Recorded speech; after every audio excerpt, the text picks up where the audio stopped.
Hi everybody, welcome back to another video. My name is Pooja, and if you're new to the channel, thanks so much for joining, and if you've been here before, thanks so much for coming back.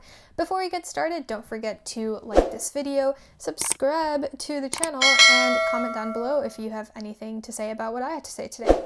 So let's get right into it. In today's video, I'm going to be talking about basically my TBR as part of the BlackLitChallenge, which was started by Seji at the Artisan Geek, which is a really exciting challenge that I think I will enjoy quite a lot. And it's also Black History Month in February in the United States, which I think is great timing for this type of a challenge. And it's something that actually this year Seji has it focusing on different countries around the world as well, and there's sort of this international element, and I really appreciate reading things like that where I get to hear a lot of different perspectives from different parts of the world. So I think it's going to be something that will add to my reading journey quite nicely. So I thought first we would just kind of walk through what the BlackLitChallenge is. So essentially the challenge is to earn 4 points. You earn 1 point for every book that you read from a different country, but you can also earn additional points by reading something like a play or poetry, a classic, nonfiction, a book by an LGBTQ+ author, a book by a disabled author, or a book not originally written in English. I have chosen 4 books that I'm going to be sharing with you all today as you're trying to set up your TBRs or are just looking for books by Black authors that would be great to add to your reading during Black History Month. So let's get right into it. The first book that I have is The Vanishing Half by Bennett. Now this book made a ton of waves late last year. It obviously, you can see here, I got this from Book of the Month, where it was chosen as the best book of 2020. It has also won several other awards, such as the Goodreads Book of the Year or whatever in 2020. Just a really, really popular novel that I didn't actually see on that many sort of critical award lists, which I was surprised about because I'd heard so much about it.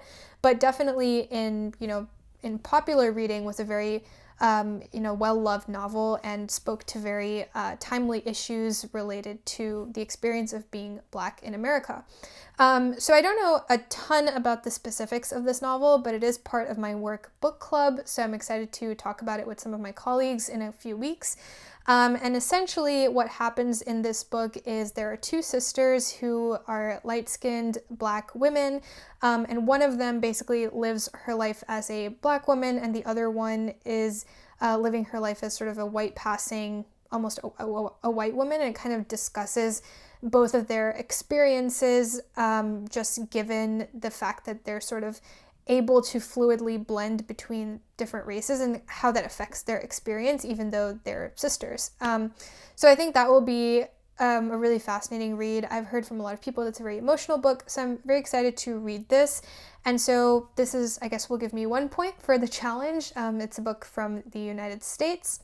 And yeah, let's talk about the next one. The next book that I have to talk about is The Misadventures of an Awkward Black Girl by Issa. Issa is amazing. Of course, she's so well known, but the main thing that I was introduced to her work through was, of course, Insecure on HBO, which is such an amazing series, so funny, but tackles so many important issues that are taking place in our society today. I absolutely love that series. I still need to catch up on the latest season, but I've seen all the other ones and they were awesome. And so she's such an inspirational woman and someone who has made so many forays into comedy and just redefined the genre, honestly, in many cases. And, I've really enjoyed watching her work. And so her book basically is a memoir talking about her childhood and sort of how she kind of got to where she is. I'm actually listening to the audiobook, which Issa has narrated on her own. So I'm really going to enjoy that because I think it's going to be super funny and just a really wonderful, exciting thing to do while I'm like working out or doing other things. And it'll just be like something really funny that I can listen to. So I'm looking forward to that. And I think what is really awesome about Issa is that she's super funny, but also has really deep insights into the things that she's talking about. So I think it'll be a nice combination of those 2 things. And so this actually gets another point for the challenge because it is a nonfiction book, being a memoir, of course, even though it is written by another American author. So that's number 2. The next book that I have to talk about is The Shadow King by Maaza Mengiste, who is an Ethiopian author, so that's our third point there. It's a novel that takes place during Mussolini's invasion of Ethiopia, and I actually don't know too much about it. This book was shortlisted for the Booker Prize, I believe, in either 2019 or 2020, I can't remember which one, but it's supposedly a wonderful novel that's set in a historical period that, again, I don't know too much about. I don't know much about Ethiopian history in general, so I'm really looking forward to reading this novel and getting a historical perspective while also, of course, getting the individual story of the characters in the novel. And then the last book that I have to talk about is Three Strong Women by Marie NDiaye, who is a French Senegalese author, and this book was, I think it won one of the top book prizes in France, but the basic premise is it's kind of actually three novellas put into one book and talks about the accounts of three different women. It takes place in both France and Senegal based on the author's own life in some cases, and the unifying theme of these three women's stories is that they've somehow had bad relationships with men, either abusive or dealing with abandonment and other issues like that, and kind of how these women have dealt with those things and still been able to come out stronger on top and understand how they can improve their own lives and kind of be self-sufficient in that way. So we love a good, strong, independent woman's story, and I think this is going to be a really deep novel into the stories of these women. So I'm very excited to read that one as well.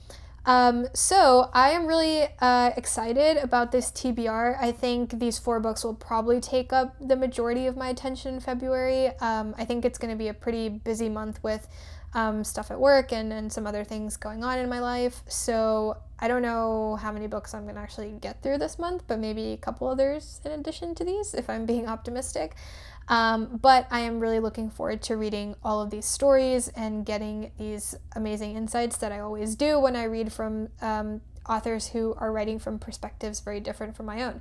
So I'm very excited about this. Thank you to Seji for setting up this challenge, which I think is just a fantastic idea.